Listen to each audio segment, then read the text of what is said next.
Good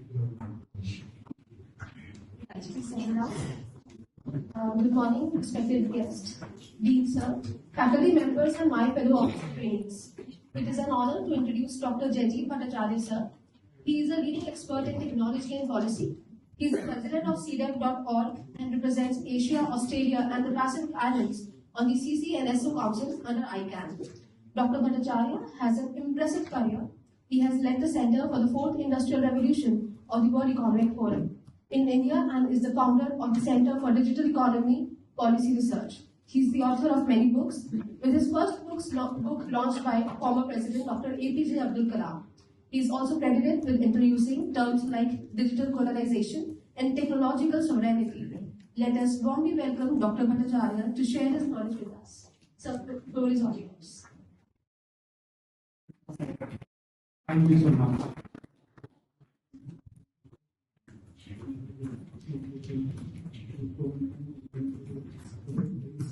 So very good morning to all of you. Good morning, sir. It's a pleasure for me to be here with such bright minds who are going to help us fight in another part of the global conflict domain. This is called the diplomacy warriors. You consider yourself to be diplomatic warriors? Isn't it? So diplomacy, as you all know, is another way of warfare. So when you get into a warfare, what does an adversary really want? What are you trying to defend? Do they want to slaughter a lot of people and kill a lot of people? Is that the objective? Not really so, right? That's not the objective. That's just a means to the objective.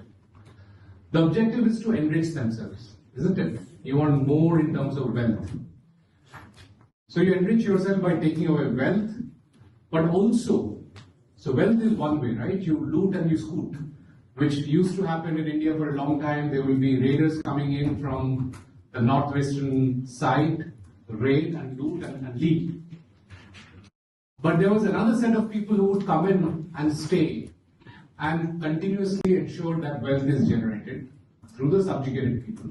So those are two ways of generating wealth in quote unquote the good old days, right?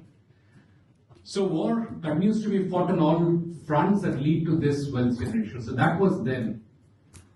How is it continuing? How is this mechanism of wealth generation continuing to happen?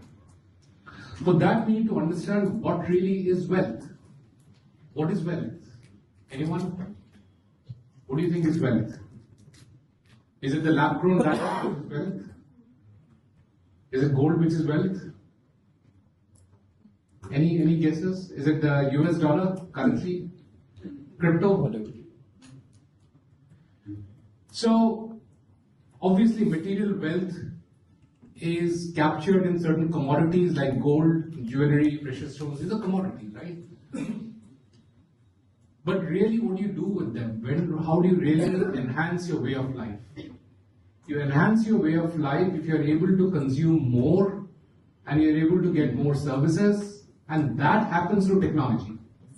Is there any other way that you enhance your life? When humans started planting and getting into agriculture, that was technology. Then they didn't need to go to the forest and run and catch hold of a deer or whatever. They could sit back and technology helped them. Agriculture is a technology. Right? When India became rich, which is still about 400 years back, 300 years back, we were rich, right? We didn't become rich by selling vegetables to Europe. What were we selling? We were selling high technology products. How many of you know what is wood steel? Yeah, anyone? The lady there? Annapurna?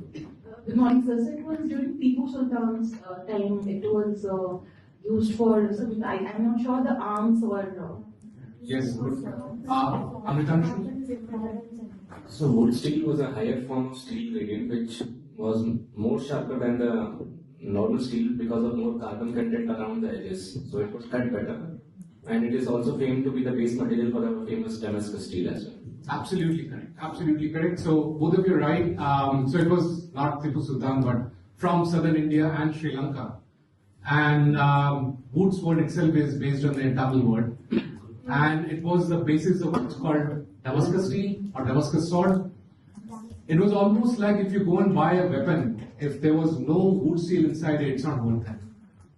Did you hear of that ad called Intel Inside? Yes. So it was boots inside. If you don't have boots inside, that armament is not worth it. Now, there's not a better form of steel. Boots was not a better form of steel. It's one of the first steel. The idea that you can put in more carbon and make the steel flexible was not known at all.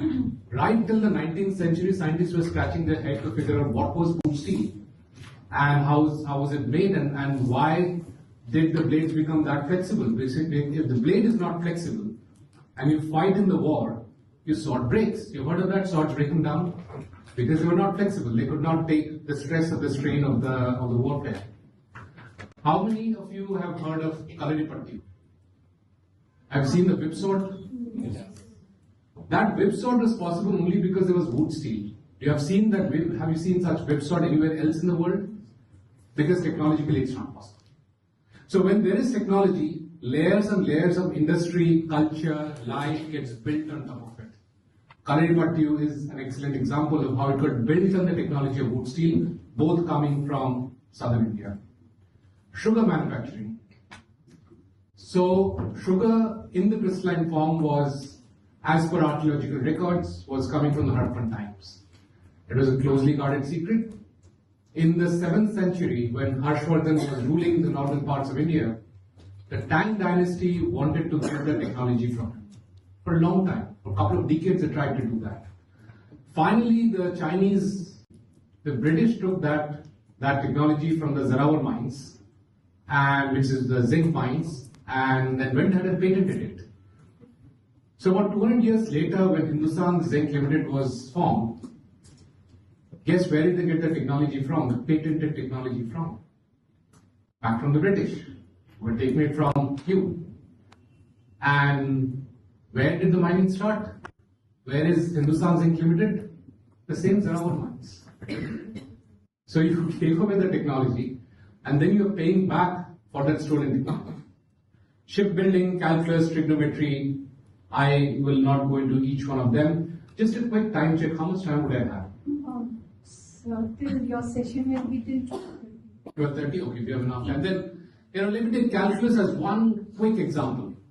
That's one of my favorites because it is captured in the linguistics that where calculus comes from. Or let me take trigonometry. Sorry, let me take trigonometry as an example.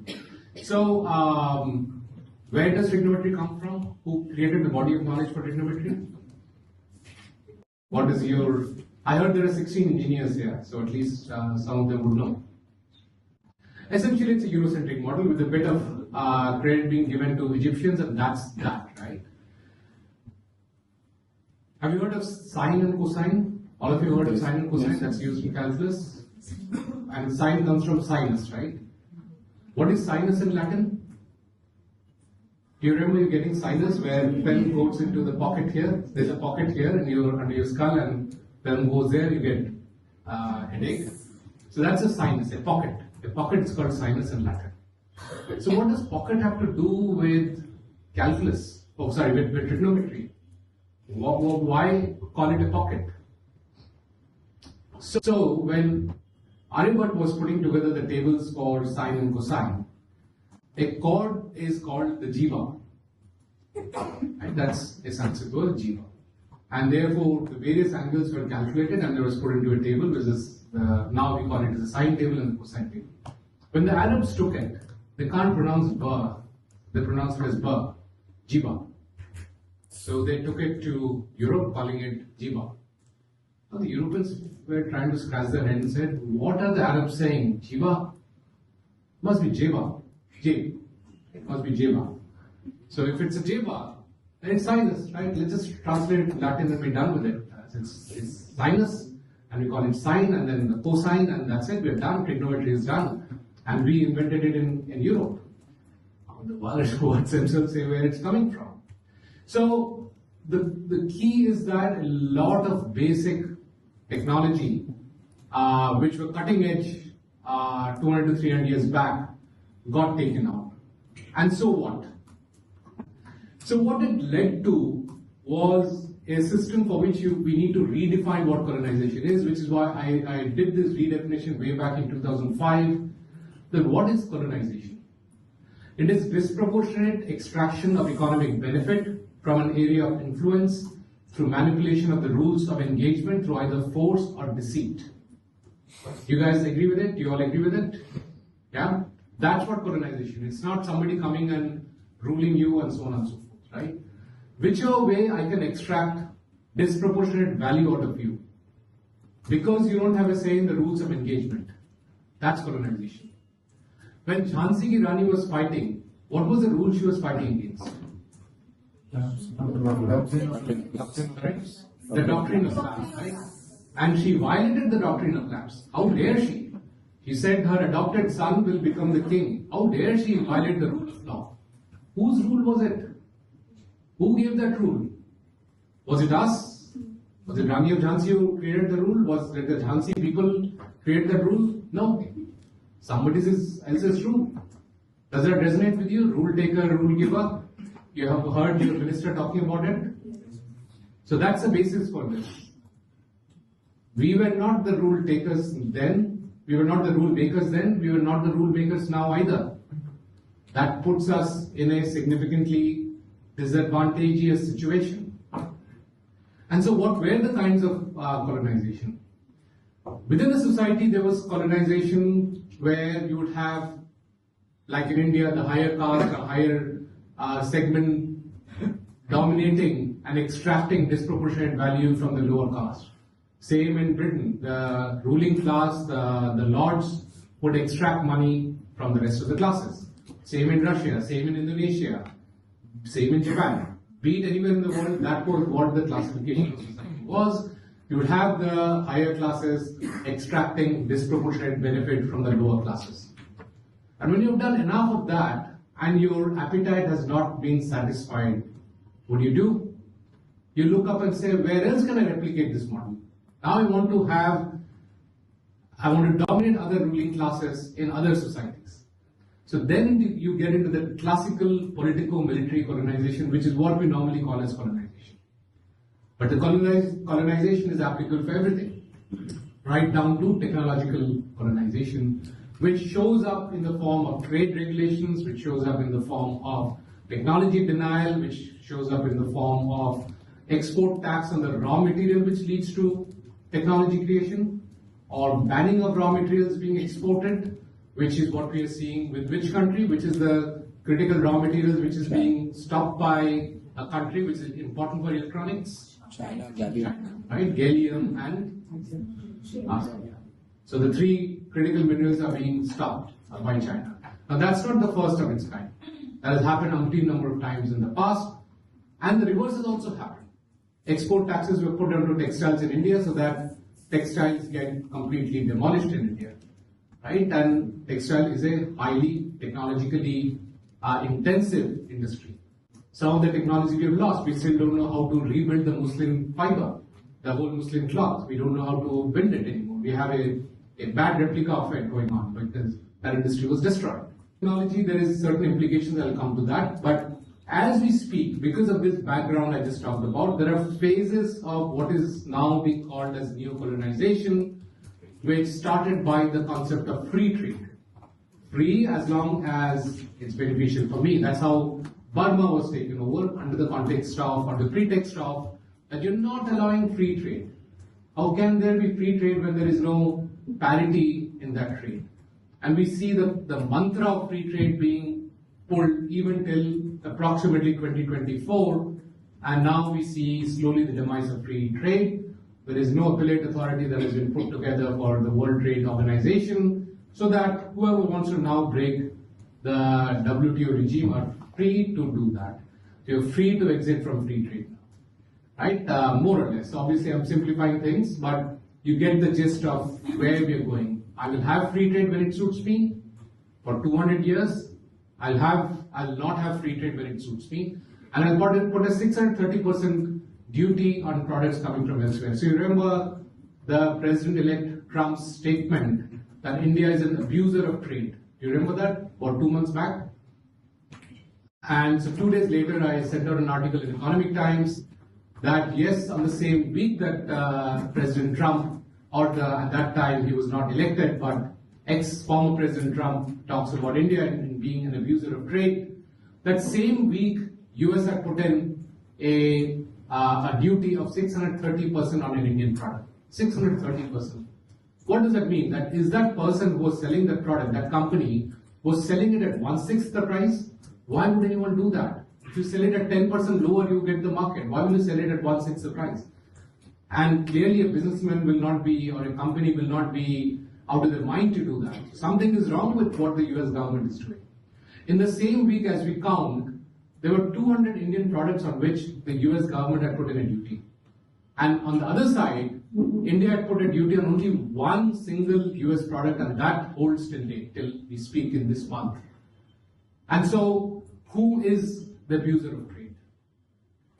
Then came the regime of IPR and patents and so on and so forth. Now, obviously, IPR and patents was around for quite some time, but it really took off in the 60s. Any guesses why it took off in the 60s? Why only 60s? Why not 50s? Why not 40s? Why not earlier? Why not later? What's so critical that happened in the 60s? Yes, Amrita. So I think the critical technologies of electronics and computers started to come into play. Right, fair point. What else? So, when did India get independence? 1947. Indonesia in 1945. And pretty soon in the next 10 years, by the end of 50s, early 60s, all other major colonies got independent. Ghana got independent, I believe, in 62, and so on and so forth, right? Now, if all these colonies are out of your hand, how do you continue to get disproportionate economic benefit? How do you extract disproportionate economic benefit? How do you maintain your lifestyle? How do you maintain, quote unquote, your productivity? You would have heard that now the Western societies are more productive. Why? Because at the end of the day, they can extract more from the rest of the world. Whatever the developing economies are selling is priced at a lower amount. Whatever the Western economy was selling before China gate crash was higher priced. You've heard of that statement about iPhones. They sell for about $1,500. They cost about $300 to build. Rest is about $1,200. Is that IPR? $1,200 per phone is IPR. Is that fair? Where is that IPR for calculus, for algebra, for everything else? So the IPR and patent regime was thrust to the rest of the world as another form of, if I may use the word, warfare, because that's diplomacy by any other way. The slew of attacks that happened on Indian pharmaceutical industry recently, the last 1 year, saying that the cough syrups are killing kids, and when it came out that they were not, that was published in the 3rd or 4th page in a small little article. But the damage has been done. The headlines is Indian medicines is killing kids. Then they found out that there are problems in the manufacturing. Now, who's filing these reports? What's coming out of it? What was the impact? Was anybody punished? No, the outcome always is there was nothing. It was just created in thin air.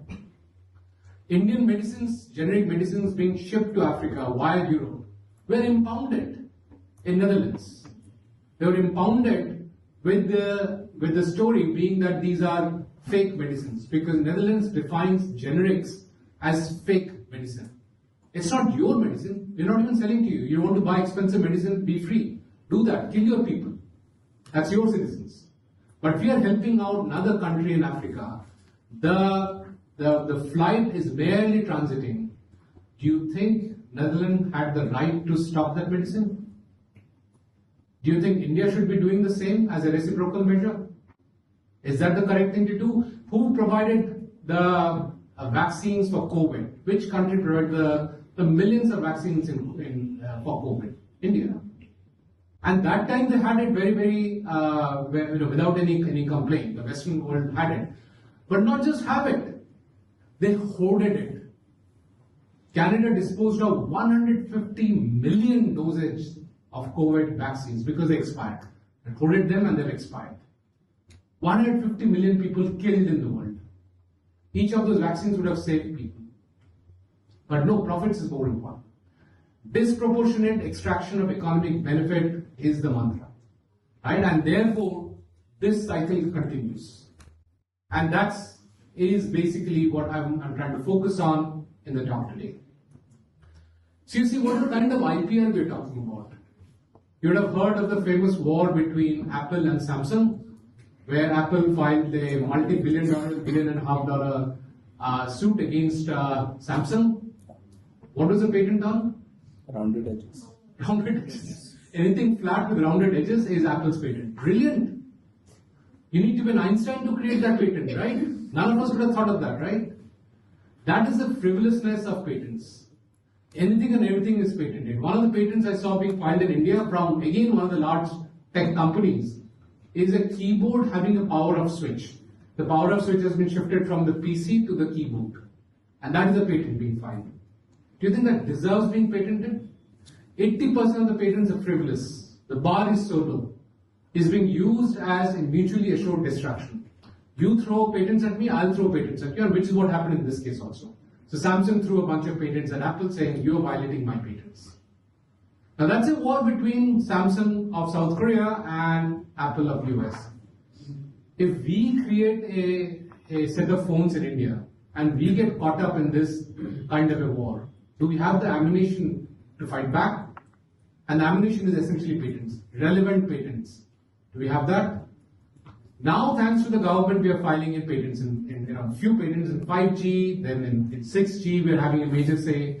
But this is much more widespread than just a few interventions that are happening. And thankfully, that's a great step forward. But the entire industry and the ecosystem needs to step up their game. I know it's difficult. It's very easy to say the industry is not doing their job. It's very difficult because the ecosystem does not exist, right? And that's something that the Chinese government woke up and realized that it's an ecosystem which is most important.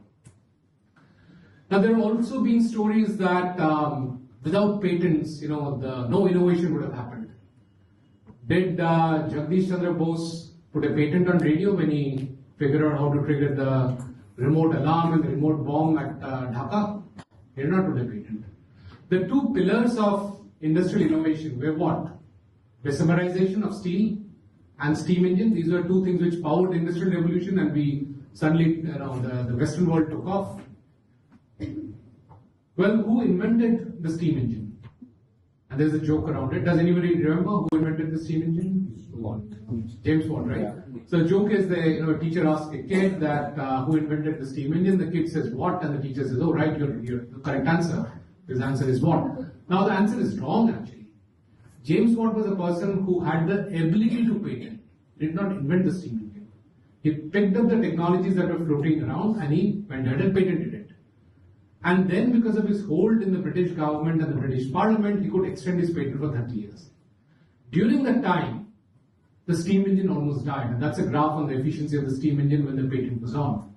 The steam engine almost died because the efficiency was so low, you would rather send things on a bullock cart around the river. The river was obviously cheaper. And in fact, one of the things that the British did was destroy all the river ports in India so that the railway lines could be used.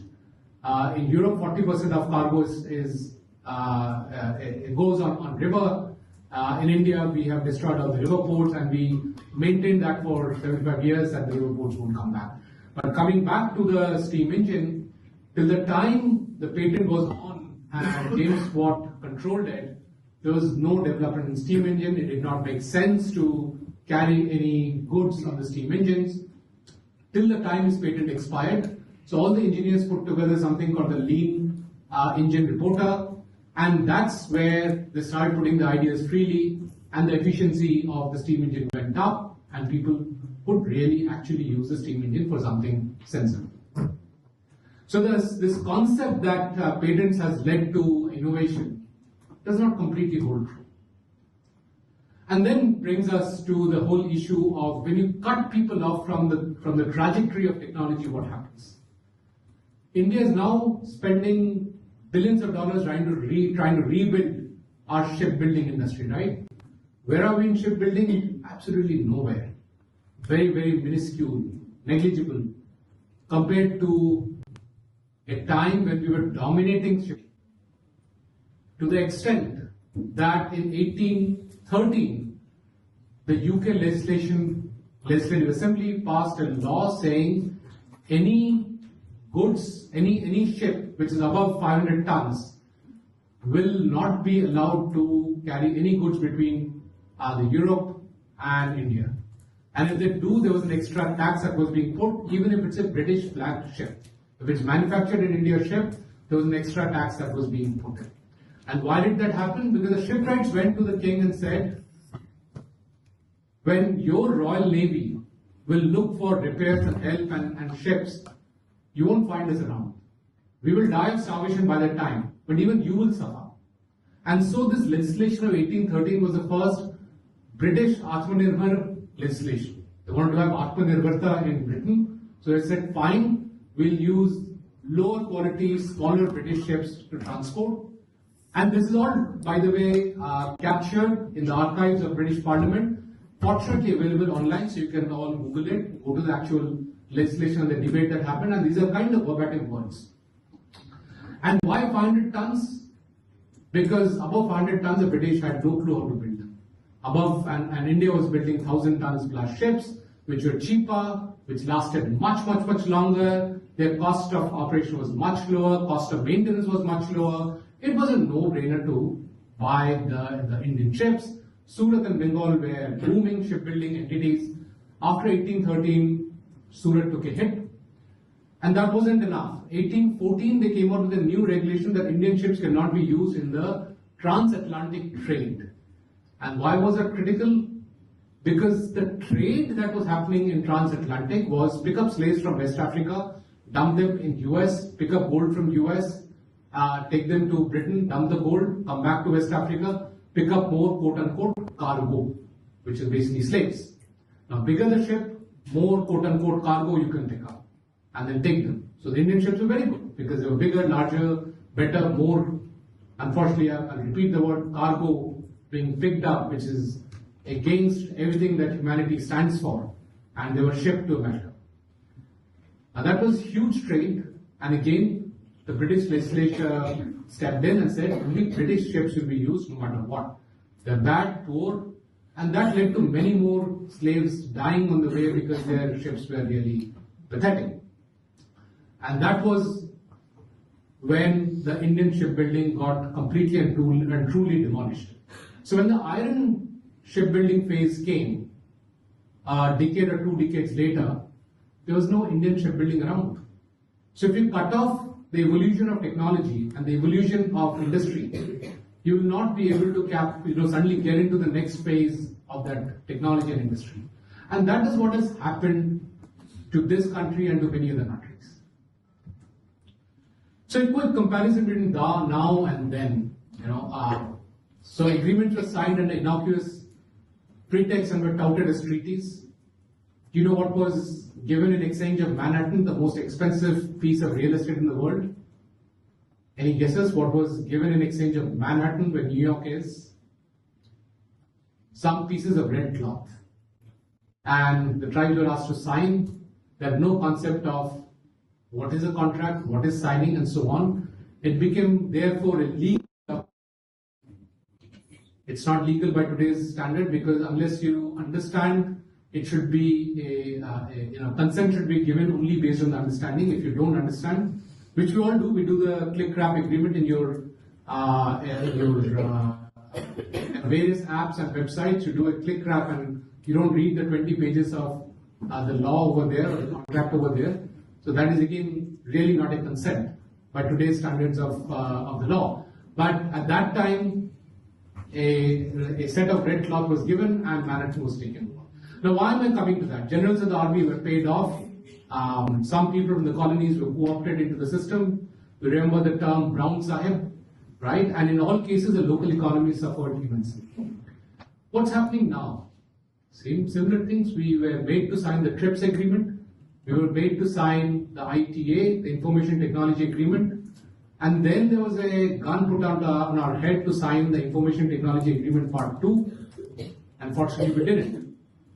I don't know whether you are aware of what the IT agreement was. It basically said all IT equipment will be sold at zero BCD, zero basic custom duty. So you have to freely import all electronic products. Now, electronic products have a strange phenomena that they can work only in economy of scale. Unless you produce millions of this phone, you will not be able to bring the cost to an affordable level. And so, if you have economy of scale, the other country will never be able to get into that trade. Unless they make your phone super expensive by putting tax. What have you done? You've taken away that ability. So forever for the next 100 years, the Western countries expected that phones will be manufactured by the West and all electronic items, the screen, the projector, the laptop, everything will be manufactured in the West and sold to the developing countries. And we'll take away the raw materials, the minerals and everything, and we'll sell them back the technology. And therefore, information technology agreement was signed. And what was sold to these countries is that you will develop software, you will grow faster, don't worry, you will leapfrog. You will buy and you will leapfrog. You will buy the telecom equipment from elsewhere and you will leapfrog. It leads to 10x the growth. So all these pseudo-economics was bundled in, along with the basic urge that I will control technology, I will control where value addition happens, and I will ensure that you continue to buy from me, and I get, therefore, disproportionate economic benefit extracted from you through these trade agreements. So those trade agreements are not limited to just the sale of Manhattan, but continues. And that's where we and you all moving in as diplomatic warriors need to be careful about what we are signing on. Let me just stick to DVDs, that's the first one. China was obviously producing DVDs way back in 2000. We had moved from VCDs to DVDs. The basic technology used in DVDs is called a format called MP4. All of you have heard of MP4? Yes. Right?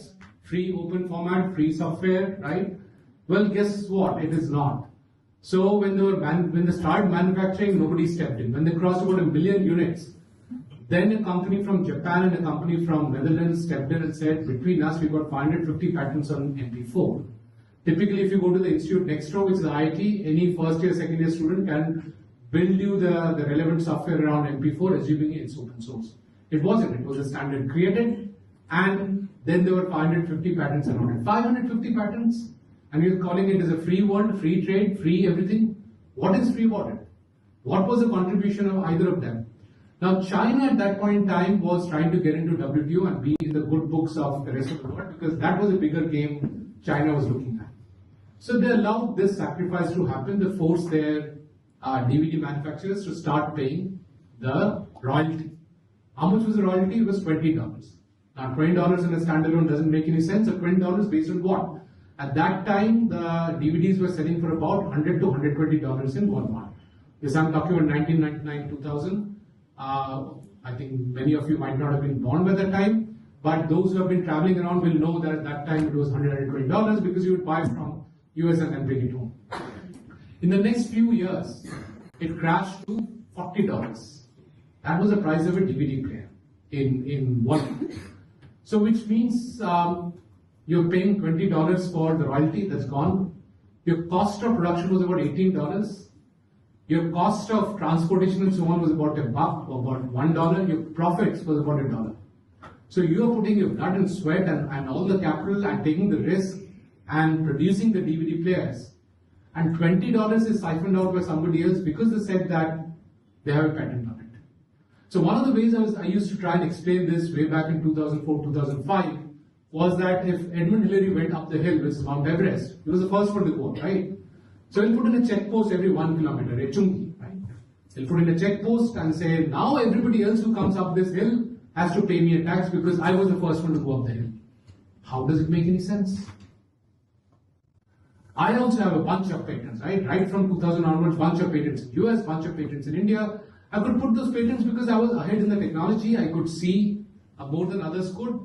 It's just a matter of a couple of years. A couple of years later, others would have also seen what I've seen. Does that give me the right to have a royalty in almost in perpetuity because of what I've put in earlier?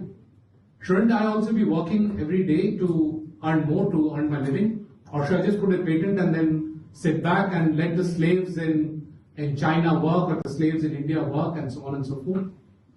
So those were the challenges that happened in each one of them. I'll not go into the details of the others, but you get the gist of it. So the kind of the tipping point that happened from Chinese tech diplomacy was the standard called WAPI. So WAPI is basically a radio LAN standard like Wi-Fi. So it's basically, you will call it a Wi-Fi standard now. Wi-Fi is a ISO 802.11, sorry, IEEE 802.XX standard, XX, maybe 1112, whatever. So that's the Wi-Fi standard. Many campuses globally came out with the radio LAN. It first came out from the Hawaii University, because the university was split between multiple islands, so they came out with the Aloha protocol, which would then talk between the various campuses. Other institutes such as IIT Kanpur and many other places also came out with their own standards for Wi-Fi. I wouldn't say standard, but protocols for doing Wi-Fi. What the US could do and Intel could do and others could do was turn it into a standard and by their might drive it down. So if you use any other standard and put it into this laptop that I'm having, it will not connect to your Wi-Fi LAN, because the two standards are different. And the standards are helpful. I'm not targeting any standards for that matter. The cost of Wi-Fi came down from some $5 million of what was put up in the Hawaii University to about less than $50, maybe $20 nowadays for the Wi-Fi box that is there. So similarly in US, the WAPI standard bubbled up from the university. So it came up to Beijing, and Beijing said, now we'll ensure and pass a law that anything that is any tech device manufactured in China must compulsorily and mandatorily have the WAPI standard in it. So what's the big deal about it? Based on that, there were 20 rounds of discussion between Madam Wu, who was the Vice Premier of China, and Dick Cheney, who was the then Vice President of US. 20 rounds of discussion on a little standard called WAPI. At the same time, Steve Talbot and Jaswant Singh, who were junior officials from US and India, had 17 rounds of discussion on the nuclear deal. Nuclear deal versus WAPI. WAPI, they're having the Vice President and the Vice Premier having discussion, rounds and rounds of discussion. Nuclear deal, it's okay, it's slightly lower level officials, less number of meetings, that's not a big deal. Why was WAPI such a big deal? Because once you start putting the WAPI standard in every single laptop, it's a small step forward to therefore put your Wi-Fi box also as a WAPI standard box. And who controls the WAPI standard? Not the Americans, not Intel, not any of the US companies, completely China. And that's where the entire US tech industry starts getting demolished. And that was a wake-up call from both sides, both from China and US, and then they engaged very fiercely. China withdrew from it, again keeping the larger WTO issues in mind. They want to gatecrash WTO rather than pick up a fight on small standards, but they did not forget what happened.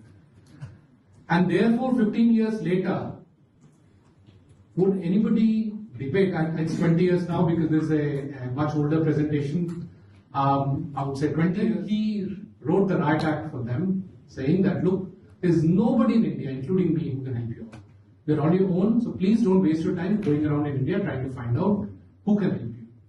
Fortunately, one of the Motorola engineers had come out with a book with all the calls of the Motorola processor.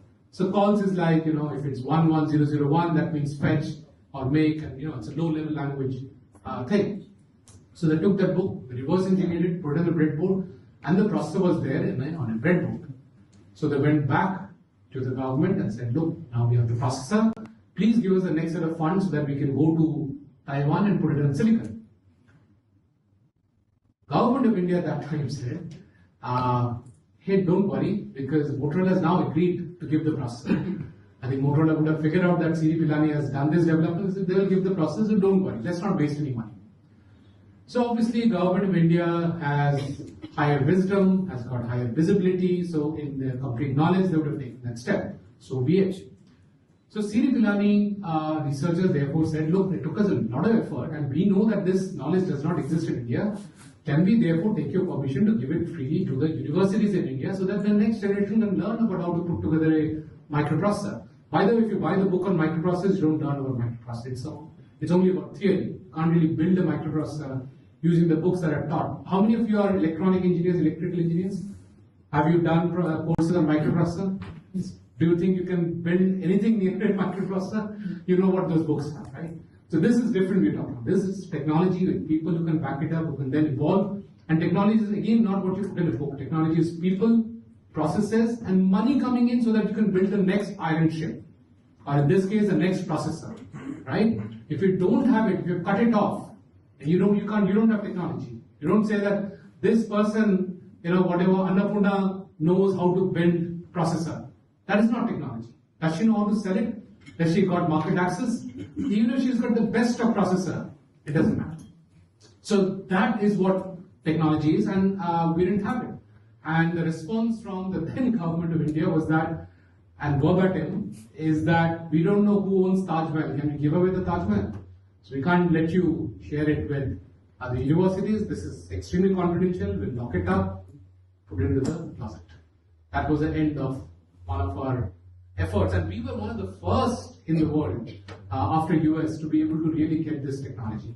We lost it. Same with each of them, TV technology. So I know this because one of those young scientists, everybody has left C.D. Pilani and ended up becoming the director of C.D. Pilani. So we're having a conversation, and then came the TV thinking. So again, the first television in Indira Gandhi's home was based on C.D. Pilani technology. And when they built it up, 1979 they built it up, so they sent it was a black and white TV. You would have heard of ECTV, Beltron, Keltron. Have you people heard of those brand names? So they were the only brand names that existed when we were young. We continue to be young, by the way. So they sent out a letter to, at that time, Department of Electronics, asking, can we build the color television now that we're done with the black and white television? Because we have to keep building the next technology, otherwise the team will not be there. The response that came in was that India does not need color television. 1979. 1982 was the Asian Games that was slated. Therefore, 1981, color television was opened up for free imports. Free color television was imported. Our domestic industry was decimated, finished off. And then we had to rebuild the industry. Now we are coming out with PLIs to undo what was done in the last 30, 40 years. Now we are rebuilding everything that we lost.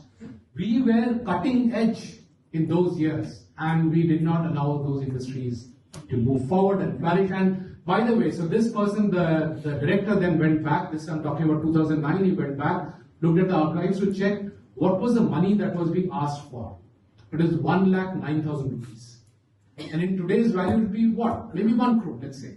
For 1 crore rupees, you've allowed the entire industry to be finished off because somebody in their great wisdom thought India does not need color television. So I'll tell you what medicine you need, what food you need, what television you need. I have the superior intelligence to be able to dictate to you what all the people in India need. And these are thoughts that are coming from larger ecosystems, and we need to be very, very careful about what's being put. And some of the work we did to break through this is very, very old things. You can see I still have here in those days. So how is US responding to what China is doing?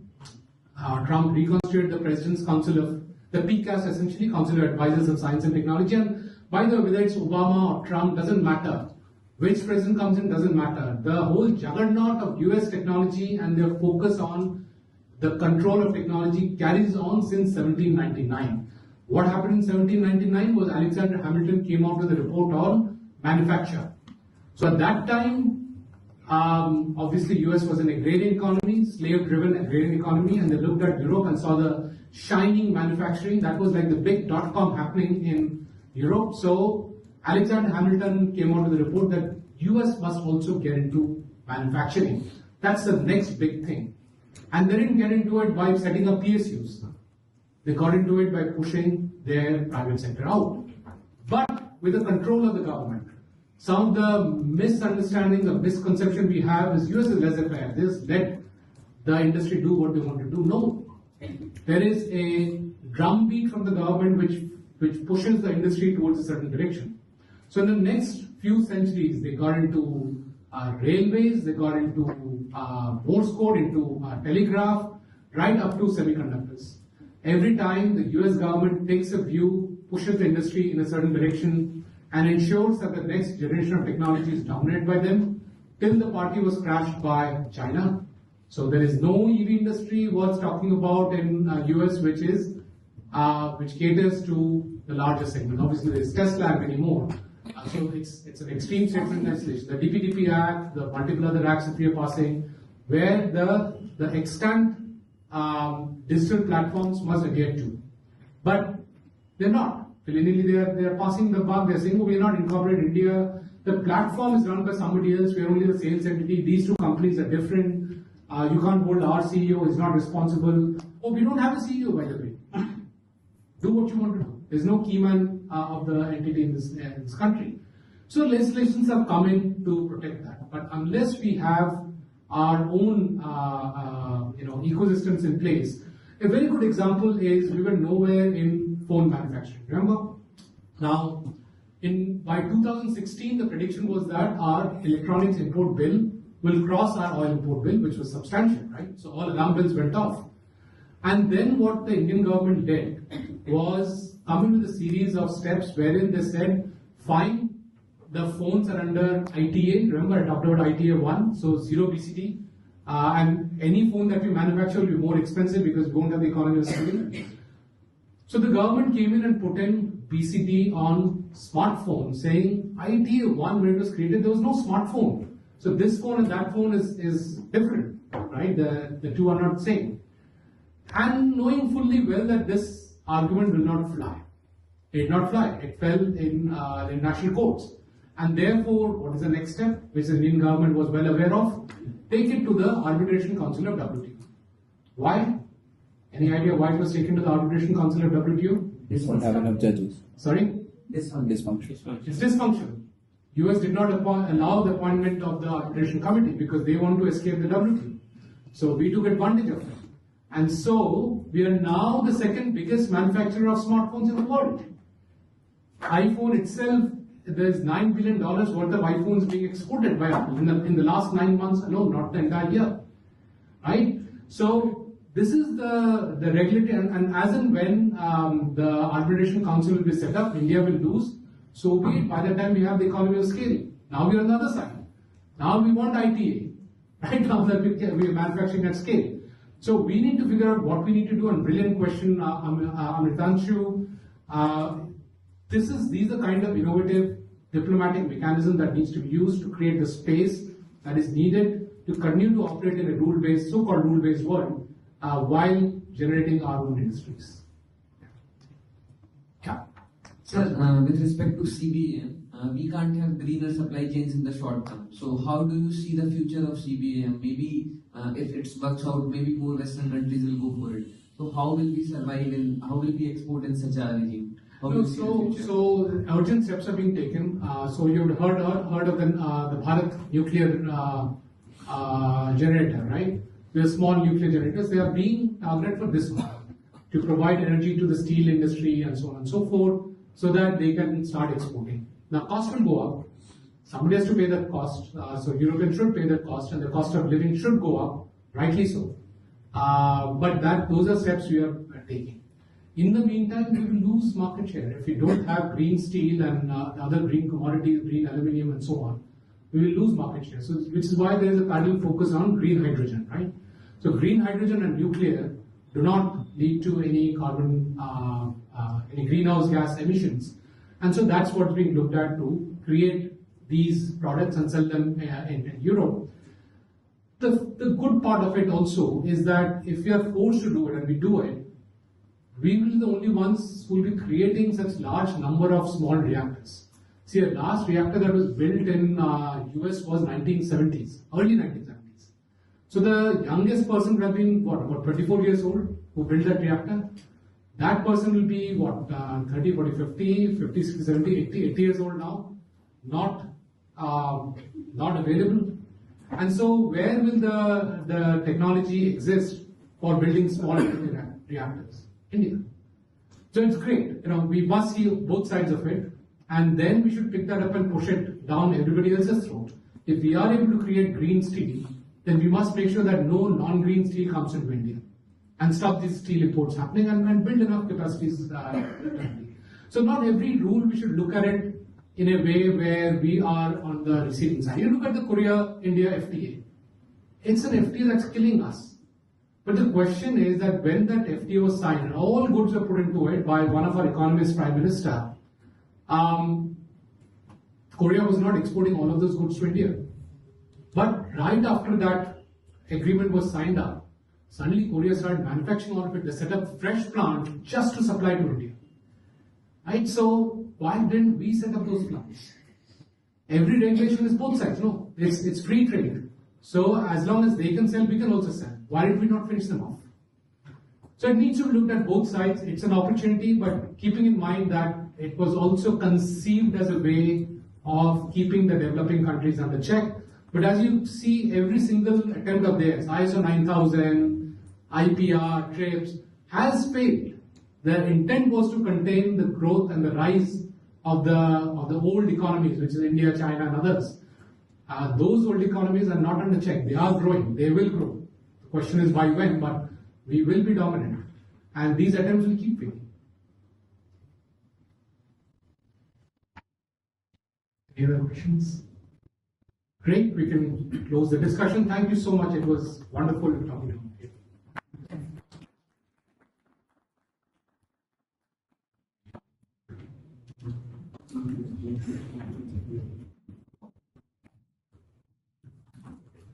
Respected sir, on behalf of officer trainees of Sushma Swaraj Institute of Foreign Service, I would like to extend our heartfelt gratitude for such an enriching and interactive informative session, sir, where you mentioned about diplomatic warfare and warriors. You told about how wealth is primarily technology, different aspects of colonization through new colonization and digital colonization.